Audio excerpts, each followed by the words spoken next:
بسم اللہ الرحمن الرحیم ومن احسن قولا ممن دعا الى اللہ وعمل صالحا وقال اننی من المسلمین۔ بسم اللہ الرحمن الرحیم، الحمد للہ رب العالمین، والصلاة والسلام على اشرف الانبیاء وسید المرسلین نبینا محمد وعلى آلہ وصحبہ اجمعین، اما بعد۔ عزیز بھائیو دوستو، آج انشاءاللہ ہم اپنے نئے سلسلے کا آغاز کریں گے، اور اس سلسلہ وار دروس کا موضوع ہے فقہ۔ اور ان دروس میں ہم نے جس کتاب کا انتخاب کیا ہے بڑی مشہور و معروف کتاب ہے، اور اس کا نام ہے منہج السالکین وتوضیح الفقہ فی الدین۔ اس کتاب کو لکھا ہے الشیخ عبد الرحمن ابن ناصر السعدی رحمہ اللہ نے۔ شیخ کسی تعارف کے محتاج نہیں ہیں، اور یہ ان کی جو تصنیف ہے یہ کتاب بھی بڑی مشہور و معروف ہے۔ اس کے تعارف کی طرف ہم نہیں جائیں گے، بہت زیادہ اس پہ روشنی ڈالنے کی ضرورت نہیں، بلکہ ہم سیدھا کتاب کے مقدمے کا آغاز کریں گے۔ اور آج کے اس درس میں اللہ رب العزت کی توفیق سے شیخ نے مقدمے میں کیا سمجھایا ہے، کیا مسائل بیان کیے ہیں، اسے سمجھنے کی کوشش کریں گے۔ کتاب کا آغاز کرتے ہیں، بسم اللہ الرحمن الرحیم وبہ نستعین۔ مقدمۃ المصنف، بسم اللہ الرحمن الرحیم سے آغاز کیا ہے شیخ نے، وبہ نستعین، اور اسی سے یعنی اللہ رب العزت سے ہم مدد مانگتے ہیں۔ کوئی بھی کام اللہ تعالیٰ کی توفیق اور مدد کے بغیر ممکن نہیں، لہذا جب بھی ہم کسی کام کا آغاز کریں تو اللہ رب العزت کے نام سے آغاز کرنا چاہیے، تاکہ اللہ تعالیٰ اس کام میں ہماری مدد فرمائے، ہمیں توفیق دے اس کام کو کرنے کی، مکمل کرنے کی، اور اس میں برکت پیدا فرمائے۔ اس کے بعد شیخ نے خطبہ لکھا ہے مقدمے کے آغاز میں، الحمد للہ نحمدہ ونستعینہ ونستغفرہ۔ تمام حمد اللہ کے لیے ہے، اسی کی ہم تعریفیں کرتے ہیں، حمد کرتے ہیں، ونستعینہ، اور اسی سے ہم مدد مانگتے ہیں، ونستغفرہ، اور اسی سے ہم مغفرت طلب کرتے ہیں، ونتوب الیہ، اور اسی کی طرف ہم لوٹ کر جاتے ہیں، ونعوذ باللہ من شرور انفسنا، اور ہم اللہ رب العزت کی پناہ مانگتے ہیں اپنے نفس کے شرور سے، اپنے نفس کے شر سے۔ شرور شر کی جمع ہے۔ وسیئات اعمالنا، اور اپنے اعمال میں جو برائیاں ہیں، سیئات ہیں، ہم ان سے بھی دور ہوتے ہیں، اللہ رب العزت کی پناہ طلب کرتے ہیں۔ من یہدیہ اللہ فلا مضل لہ، جسے اللہ ہدایت دے دے اسے کوئی گمراہ کرنے والا نہیں۔ ومن یضلل فلا ہادی لہ، اور جسے اللہ رب العزت گمراہ کر دے تو اس کے لیے کوئی ہادی نہیں، کوئی ہدایت دینے والا نہیں۔ واشہد ان لا الہ الا اللہ، اور میں گواہی دیتا ہوں کہ اللہ رب العزت کے علاوہ کوئی معبود برحق نہیں۔ وحدہ، وہ اکیلا ہے، لا شریک لہ، اس کا کوئی شریک نہیں۔ واشہد ان محمدا عبدہ ورسولہ صلی اللہ علیہ وسلم، اور میں یہ گواہی دیتا ہوں کہ محمد اس کے بندے اور اس کے رسول ہیں، صلی اللہ علیہ وسلم۔ اما بعد فهذا كتاب مختصر في الفقه جمعت فيه بين المسائل والدلائل۔ شیخ عبد الرحمن السعدی رحمہ اللہ لکھتے ہیں، فهذا كتاب مختصر، یہ کتاب مختصر ہے، فی الفقہ، فقہ کے موضوع پہ، جمعت فیہ بین المسائل والدلائل، اس کتاب میں میں نے جمع کیے ہیں مسائل اور ان کے دلائل، یعنی دونوں چیزیں اکٹھی بیان کی ہیں۔ یہ بات اس لیے بیان کی گئی، عام طور پر جب فقہ کی کتاب لکھی جاتی ہے، زیادہ تر کتابیں ان میں دلائل کی کمی ہوتی ہے، اقوال بہت زیادہ ہوتے ہیں، لیکن شیخ کی اس کتاب کی خاصیت یہ ہے کہ اس میں مسائل اور اس کے ساتھ ساتھ ان کے دلائل بھی جمع کیے گئے ہیں۔ واقتصرت فيه على أهم الأمور وأعظمها نفعا لشدة الضرورة إلى هذا الموضوع، اور میں نے اکتفا کیا ہے اس کتاب میں اہم امور بیان کرنے پر، یعنی بہت زیادہ تفصیل کے ساتھ گہرائی میں جا کر بہت مشکل اور پیچیدہ مسائل بیان نہیں کیے گئے، بہت زیادہ تفصیلات میں نہیں جایا گیا اس کتاب میں، بلکہ جو اہم اور ضروری باتیں ہیں، اہم الامور، وہ بیان کیے گئے ہیں۔ وَأَعْظَمِهَا نَفْعًا، اور جن کا نفع بہت زیادہ عظیم ہے، جتنا زیادہ عظیم نفع ہے جن مسائل کا، وہ مسائل اس کتاب میں بیان کیے گئے ہیں۔ لِشِدَّةِ الضَّرُورَةِ إِلَى هَذَا الْمَوْضُوعِ، اور اس کی ضرورت کی شدت کی وجہ سے شیخ نے اہم اور نفع بخش مسائل اس کتاب میں بیان کیے۔ وَكَثِيرًا مَا أَقْتَصِرُ عَلَى النَّصِّ إِذَا كَانَ الْحُكْمُ فِيهِ وَاضِحًا لِسُهُولَةِ حِفْظِهِ وَفَهْمِهِ عَلَى الْمُبْتَدِئِينَ، اور زیادہ تر شیخ اس کتاب میں نص پہ اکتفا کرتے ہیں جب اس میں حکم واضح ہو، کوئی پیچیدگی اور مشکل بات نہ ہو، تاکہ اس کتاب کو حفظ کرنے میں آسانی ہو سکے، اور ابتدائی طالب علم جو آغاز کرتے ہیں، طالب علم کے راستے پہ ابھی شروعات میں ہیں، ان کو سمجھنے کے لیے آسانی ہو سکے، ان کو حفظ کرنے اور سمجھنے کے لیے آسانی ہو سکے، تو شیخ نے زیادہ تر مسائل واضح نصوص ذکر کر دیے ہیں، بہت زیادہ گہرائی میں اقوال اور بہت زیادہ پیچیدہ مسائل، مشکل مسائل ذکر نہیں کیے۔ شیخ کی اس بات سے یہ معلوم ہوا کہ یہ کتاب مبتدئین کے لیے لکھی گئی ہے، یعنی جو ابھی اس سبجیکٹ کا آغاز کرتے ہیں، ابھی فقہ کی شروعات میں ہیں، شروع کر رہے ہیں، پہلی مرتبہ ابتدائی مراحل پہ ہیں جو طالب علم، ان کے لیے یہ کتاب لکھی گئی ہے۔ آگے شیخ لکھتے ہیں لِأَنَّ الْعِلْمَ مَعْرِفَةُ الْحَقِّ بِدَلِيلِهِ، اس لیے کہ علم کیا ہے؟ معرفت الحق، حق کی معرفت، بِدَلِيلِهِ، اس کی دلیل کے ساتھ۔ اس بات کو اچھی طرح سمجھ کر ذہن نشین کر لینا چاہیے۔ علم کی تعریف کیا ہے؟ اہل علم نے علم کی کیا تعریف بیان کی ہے؟ تو شیخ نے یہاں مختصر اور بڑی جامع، جو اکثر علماء نے اپنی کتابوں میں تعریف لکھی ہے علم کی، وہی یہاں بیان کی ہے، اور لکھتے ہیں معرفت الحق بدلیلہ، حق بات کی معرفت، حق راستے کی معرفت، بدلیلہ، اس کی دلیل کے ساتھ۔ تو معرفت بلا دلیل اسے علم نہیں کہا جاتا، علم میں دلیل شامل ہے، حق بات کو پہچاننا، اس کی معرفت دلیل کے ساتھ، اسے علم کہتے ہیں۔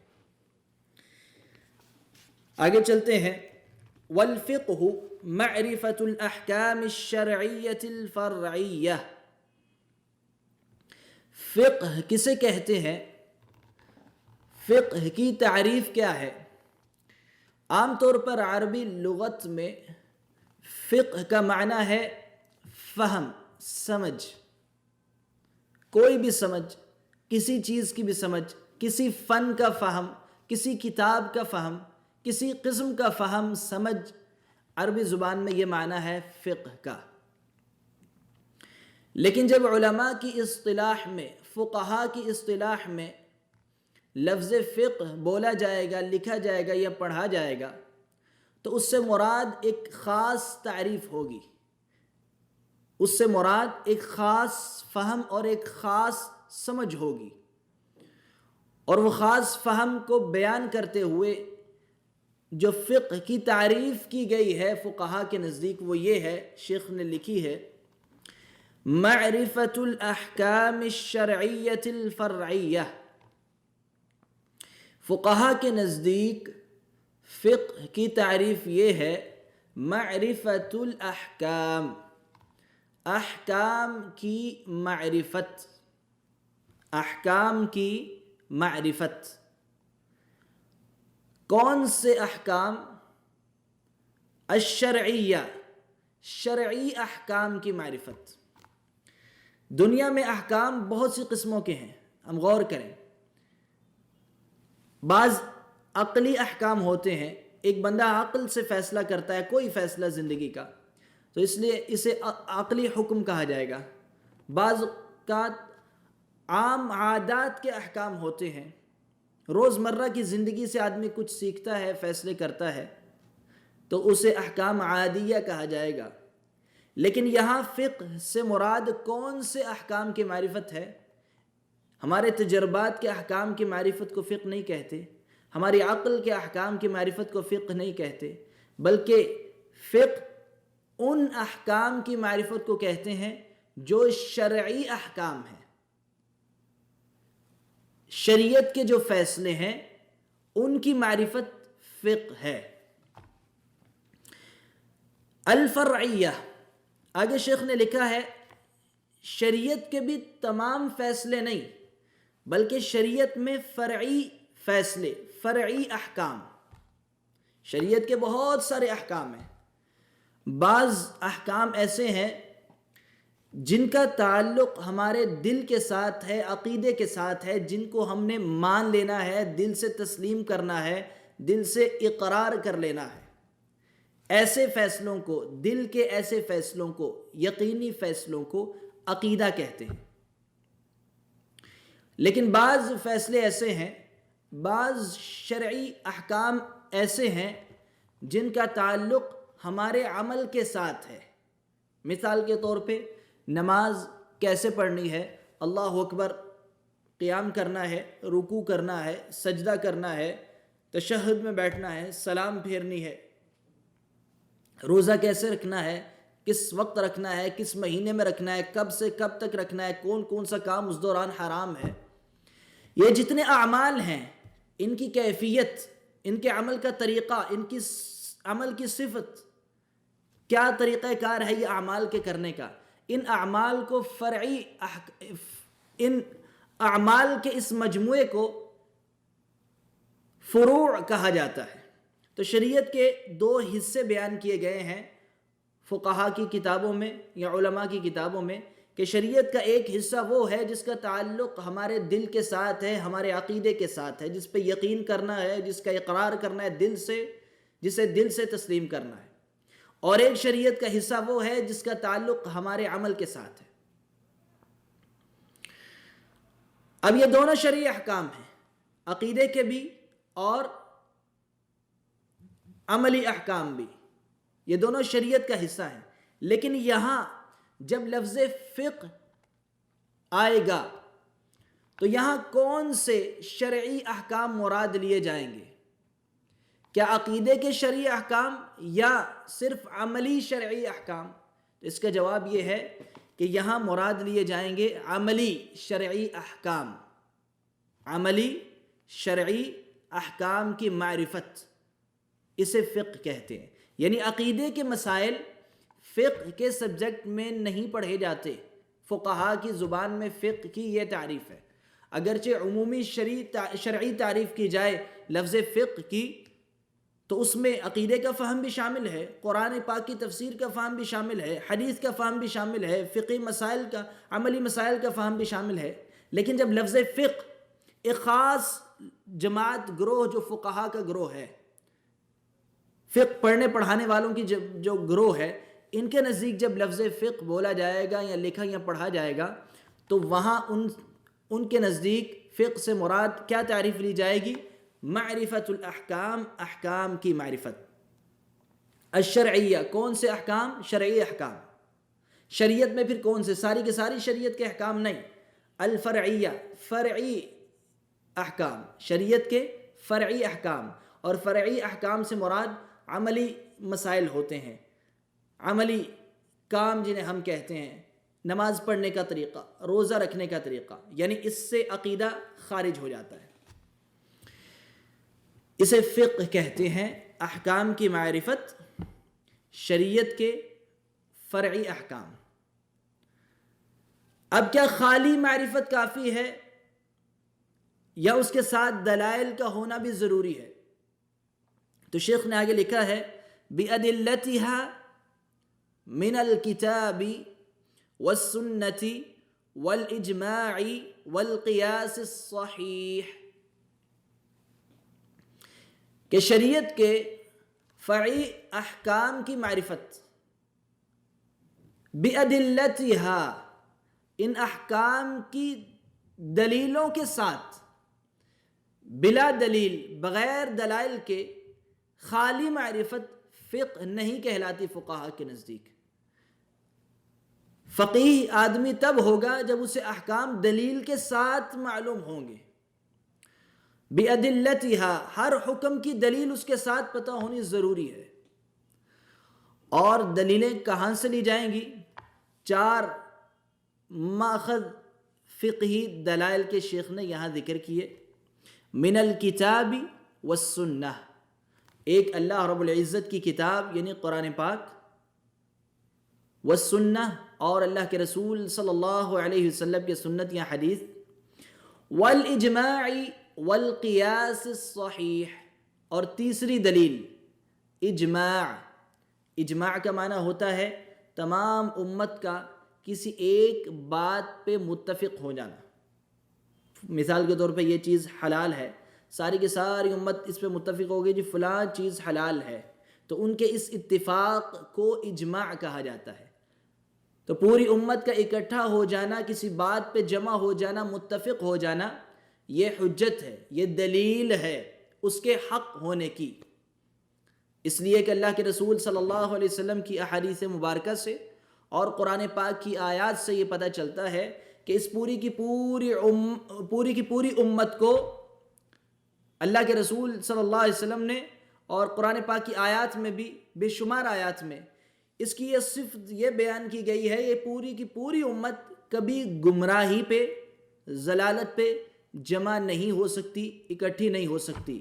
گمراہی پہ اس امت کا اتفاق نہیں ہو سکتا۔ ایک آدمی گمراہ ہوگا، 2 ہوں گے، 3 ہوں گے، 4 ہوں گے، گنتی کے لوگ گمراہ ہو سکتے ہیں، بہت بڑی تعداد گمراہ ہو سکتی ہے، لیکن پوری کی پوری امت ہی گمراہ ہو جائے ایسا ممکن نہیں ہے۔ لہٰذا جب اگر کسی مسئلے پہ پوری امت کا اتفاق ہو جائے، اجماع ہو جائے، تو یہ اس کے حق ہونے کی دلیل ہے۔ تو اجماع یعنی پوری امت کا اتفاق، یہ بھی حجت ہے۔ والقیاس الصحیح، اور اس کے بعد صحیح قیاس۔ قیاس فاسد بھی ہوتا ہے کیونکہ اس میں انسان کی عقل بھی شامل ہوتی ہے، اور قیاس صحیح بھی ہوتا ہے۔ بہت سارے مسائل ہوتے ہیں جو آنے والے زمانے میں، بعد کے زمانے میں پیدا ہوئے، اور ان کو قرآن و حدیث کے اوپر پرکھا گیا، قرآن و حدیث کی آیات پہ پرکھا گیا، اور کسی نہ کسی طریقے ان کا حل نکالا گیا۔ یا آئندہ زمانے میں بھی بہت سارے ایسے مسائل پیش آئیں گے جن کا واضح طور پہ نام لے کر حکم قرآن و حدیث میں موجود نہیں، کیونکہ اللہ کے رسول صلی اللہ علیہ وسلم کے زمانے میں وہ مسائل نہیں تھے۔ تو اب کیا کیا جائے گا؟ ان مسائل کو قرآن و حدیث کے جو اصول ہیں ان پہ پرکھا جائے گا اور حل نکالا جائے گا، فیصلہ کیا جائے گا۔ تو اسے قیاس کہتے ہیں۔ قیاس صحیح بھی ہو سکتا ہے اور فاسد بھی ہو سکتا ہے۔ تو اس لیے شیخ نے یہاں قیاس خالی لفظ ذکر نہیں کیا، بلکہ صحیح کا اضافہ بھی کیا ہے تاکہ پتہ چلے کہ ہر قسم کا قیاس حجت اور دلیل نہیں، بلکہ قیاس کا صحیح ہونا ضروری ہے۔ تو یہ شیخ نے پوری فقہ کی تعریف کیا بیان کی، ایک دفعہ دوبارہ غور کر لیتے ہیں۔ معرفت الاحکام الشرعیۃ الفرعیہ، فرعی احکام شریعت کے، ان کی معرفت۔ کن احکام کی معرفت؟ شریعت کے فرعی احکام کی معرفت۔ فرعی احکام سے مراد جو عملی احکام ہیں، عملی مسائل ہیں۔ عقیدہ اس سبجیکٹ میں نہیں پڑھا جائے گا، فقہ سے فقہا کے نزدیک عقیدہ خارج ہے۔ تو فرعی احکام جو شریعت کے فرعی احکام ہیں ان کی معرفت ان کی دلیل کے ساتھ، بلا دلیل نہیں، دلیل کے ساتھ، اور دلیلیں کہاں سے ملیں گی؟ قرآن، سنت، اجماع اور قیاس الصحیح، یہ 4 دلیلیں ہیں۔ تو ان چاروں دلیلوں کی روشنی میں شریعت کے فرعی احکام کی معرفت کو فقہ کہا جائے گا۔ نماز کیسے پڑھنی ہے، اللہ اکبر کرنا ہے، ہاتھ باندھ لینے ہیں، اس کا کیا حکم ہے؟ لازمی ہے، واجب ہے، مستحب ہے؟ اس کا حکم جاننا دلیل کے ساتھ۔ دلیل کیا ہے؟ اللہ کے رسول صلی اللہ علیہ وسلم کی فلاں حدیث میں آیا ہے، آپ صلی اللہ علیہ وسلم نے اس طرح کیا ہے، فلاں صحابی نے اللہ کے رسول صلی اللہ علیہ وسلم کو اس طرح کرتے ہوئے دیکھا ہے، تو یہ دلائل ہیں، یا اجماع یا قیاس صحیح، قرآن پاک کی آیات، یہ چاروں دلائل میں سے، چاروں دلائل کی روشنی میں جب ہم کسی عملی مسئلے کا حکم لگائیں گے، شریعت کے کسی عملی مسئلے کے اوپر بات کریں گے چاروں دلائل کی روشنی میں، تو اس معرفت کو، اس علم کو فقہ کہا جائے گا۔ یہاں ایک اور اہم بات بتانی ضروری ہے کہ فقہی مسائل کی جو معرفت ہے، یعنی جو شریعت کے فرعی احکام کی معرفت، یہ یقینی بھی ہو سکتی ہے اور ظنی بھی ہو سکتی ہے۔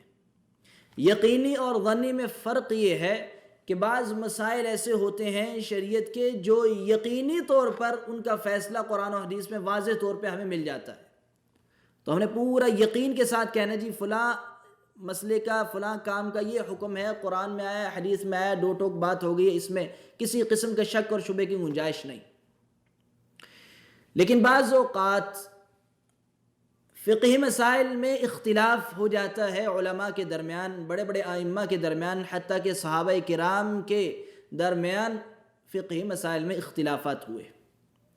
تو جب اختلاف ہو جائے، دونوں طرف کے پاس دلائل موجود ہوں، تو ہمارا کام ہے دلائل پہ غور کریں، جون سا قول دلائل سے زیادہ مضبوط لگے اس قول پہ ہم عمل کرنے، لیکن اس کے مقابلے میں جو قول ہوگا، ہو سکتا ہے وہ صحیح ہو، ہمیں ایک قول صحیح لگ رہا ہے، ہم نے دلائل دیکھ کے اس کو ترجیح دی ہے، لیکن ہو سکتا ہے دوسرا قول اس کے دلائل زیادہ مضبوط ہوں لیکن ہمیں اتنے سمجھ میں نہیں آئے، دوسرا قول زیادہ صحیح ہو۔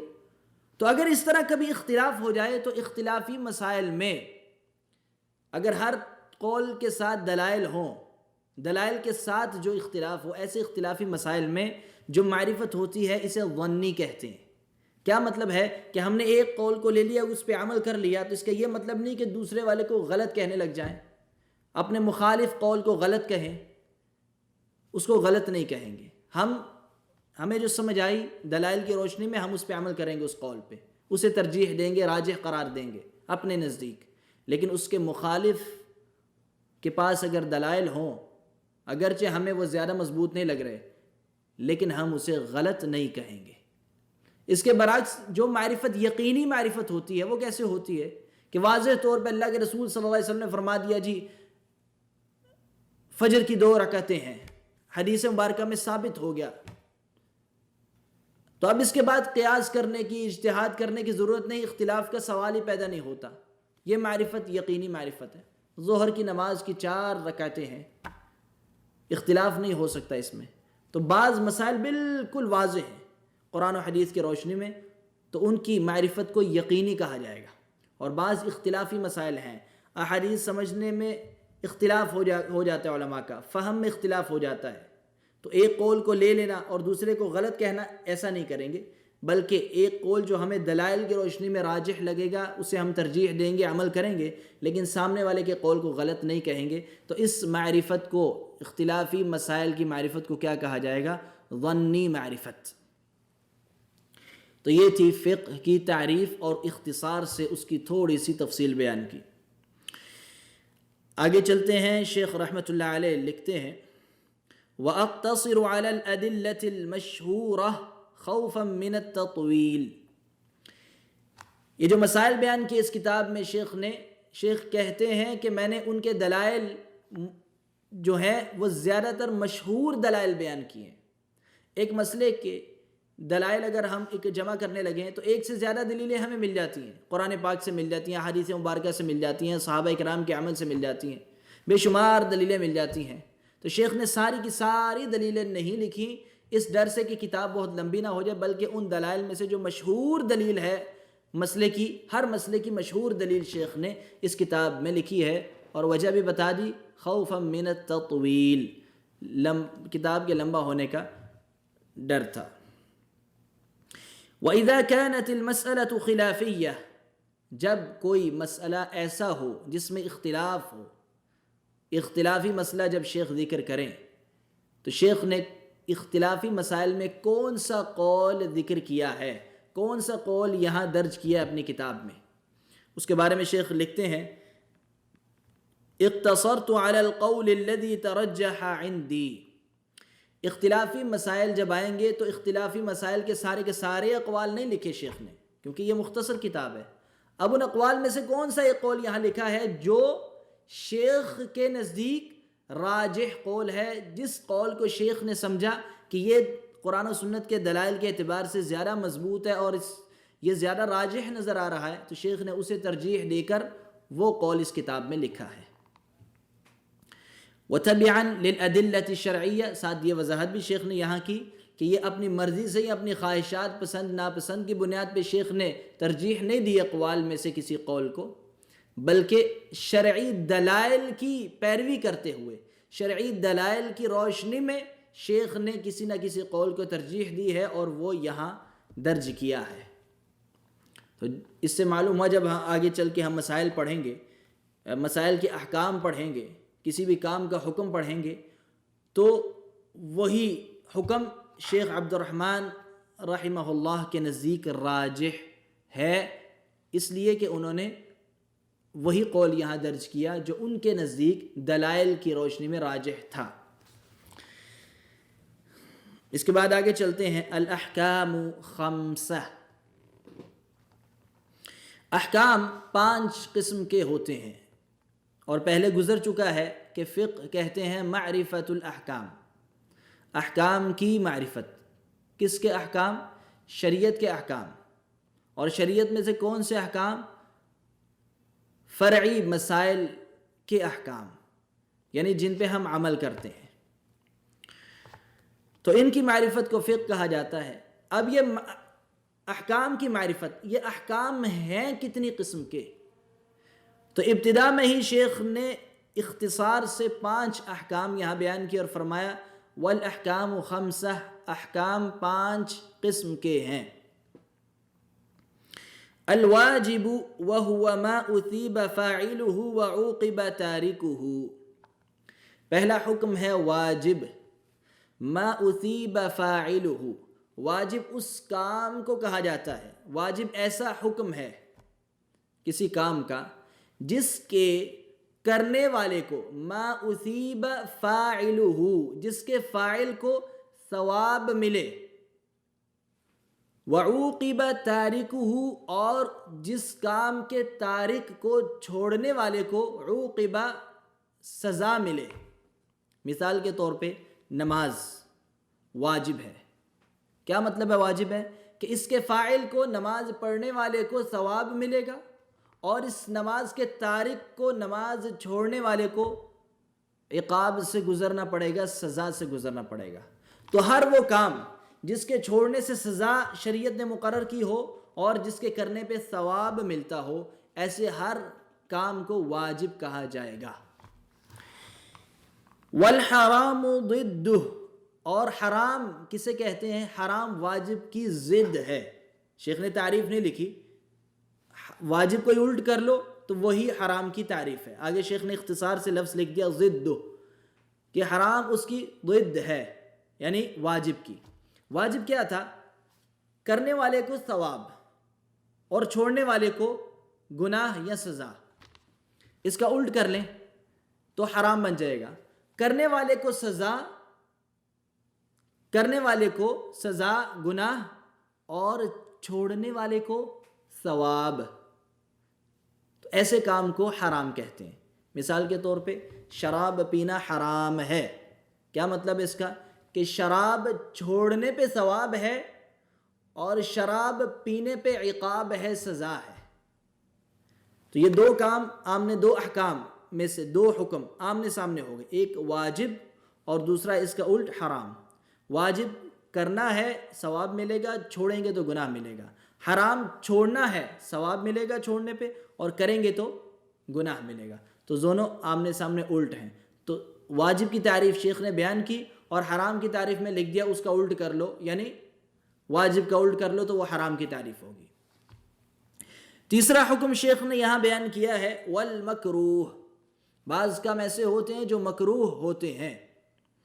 ما اثیب تارکہ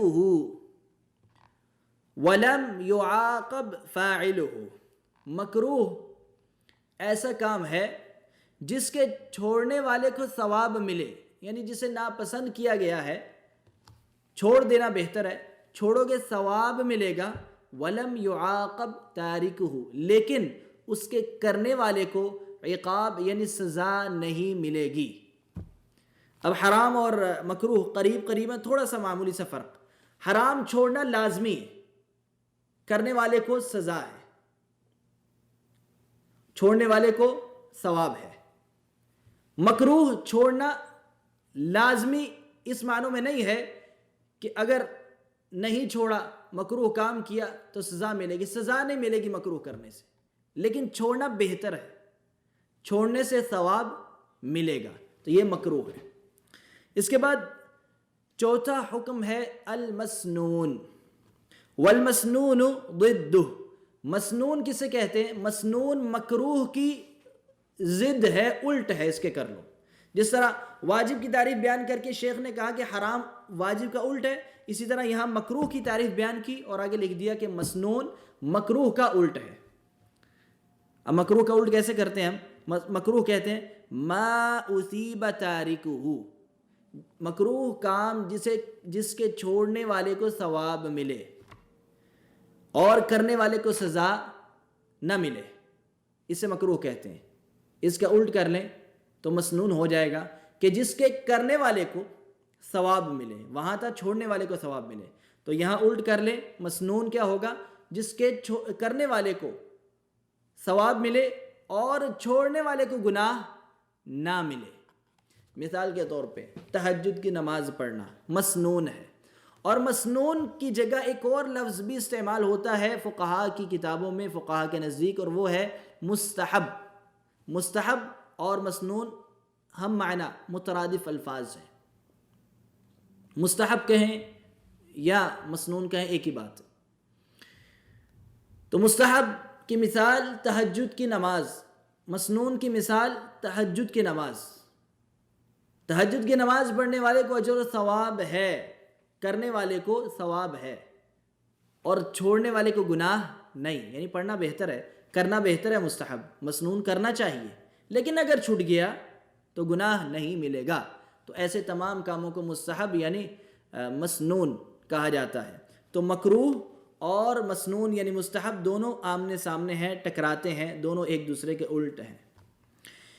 تو چار احکام ہو گئے، ایک طرف واجب، اس کا الٹ حرام، واجب کے نیچے مستحب، اس کا الٹ مکروہ۔ اب ان چاروں کے درمیان ایک اور حکم ہوتا ہے، وہ ہے المباح۔ والمباح وهو الذي فعله وتركه على حد سواء۔ شیخ لکھتے ہیں مباح ایسے کام کو کہتے ہیں جس کا فعل، جس کا کرنا، وترکہ یا جس کا چھوڑنا، جس کا کرنا اور جس کا چھوڑنا دونوں برابر ہیں، یعنی کرنے پہ نہ گناہ ہے نہ ثواب ہے، چھوڑنے پہ نہ گناہ ہے نہ ثواب ہے، مرضی ہے کر لو، مرضی ہے نہ کرو۔ اور اس کے اندر ہماری صبح سے لے کے شام تک کی روزمرہ کی عادات زیادہ تر مباح ہے۔ گاڑی چلانی ہے، ثواب ملے گا؟ نہیں۔ گناہ ملے گا؟ نہیں۔ چھوڑیں گے تو ثواب ملے گا، گاڑی کوئی نہیں چلائے گا تو ثواب ملے گا؟ نہیں۔ اگر کوئی چھوڑے گا تو گناہ ملے گا؟ نہیں۔ یعنی یہ اس کا تعلق ہی نہیں ہے اس سے، اس کا کرنا نہ کرنا برابر ہے، نہ اجر و ثواب ہے کرنے پہ نہ گناہ ہے، چھوڑنے پہ بھی اجر و ثواب نہیں، گناہ بھی نہیں۔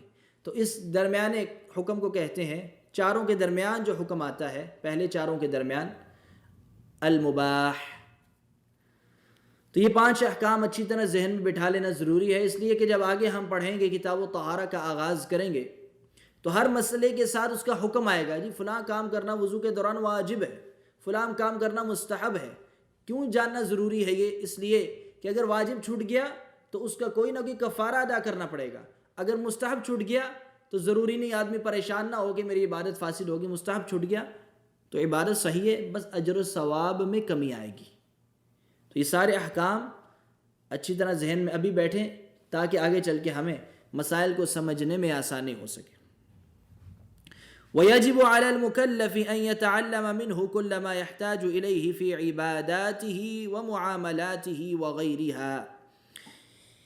آگے شیخ لکھتے ہیں وَيَجِبُ عَلَى الْمُكَلَّفِ، مکلف پہ واجب ہے، مکلف پہ واجب ہے. واجب کا معنی یعنی لازم کرے یہ کام، مکلف اس پہ کرنا ضروری ہے، واجب ہے یعنی اس کے کرنے پہ ثواب ملے گا جیسے پہلے بتایا، اور چھوڑنے پہ گناہ ملے گا. مکلف کسے کہتے ہیں؟ مکلف اسے کہتے ہیں جس کے اوپر شرعی ذمہ داریاں لازم ہو جائیں. نماز پڑھنا، روزہ رکھنا، حج کرنا، زکوٰۃ دینا، حلال و حرام کے یہ احکام جس کے اوپر نافذ ہو جائیں جس آدمی پہ، اسے مکلف کہتے ہیں. اور آدمی کب مکلف ہوتا ہے؟ اس کی 2 اہم شرطیں یاد رکھیں، ایک بالغ اور دوسرا عاقل.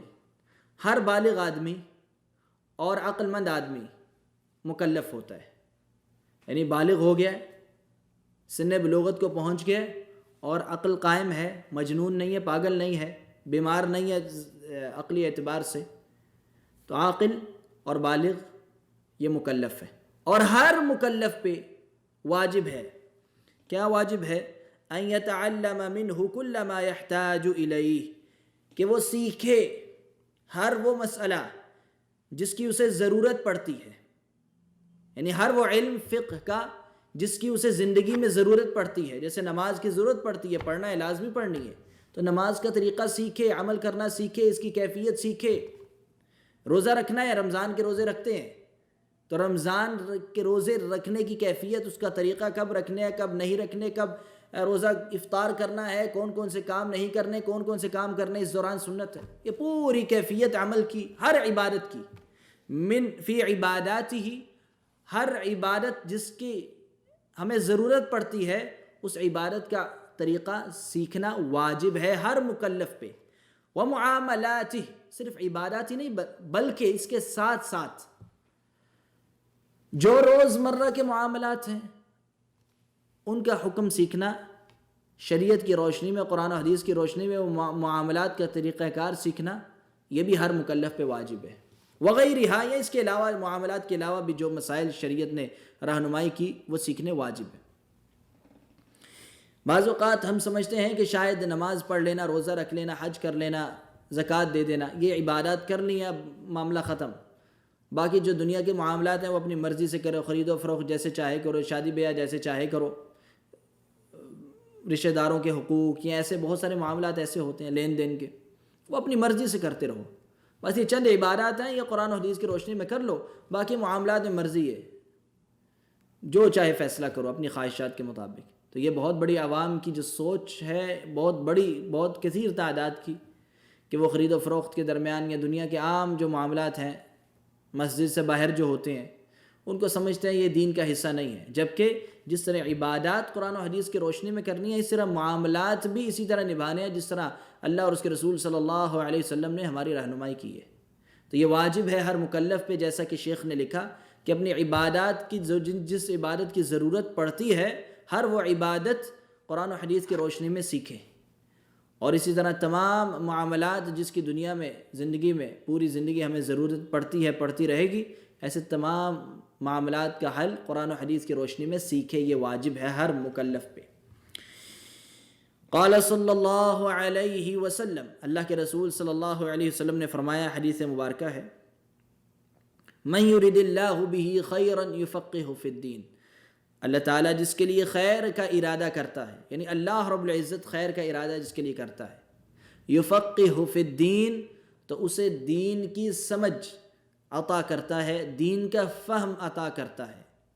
تو دین کی فقہ، دین کا فہم، دین کی سمجھ، اس کا کتنا بڑا مقام اور مرتبہ ہے کہ جس کے پاس یہ ہو اللہ تعالیٰ اس کے لیے خیر کا ارادہ کرتا ہے۔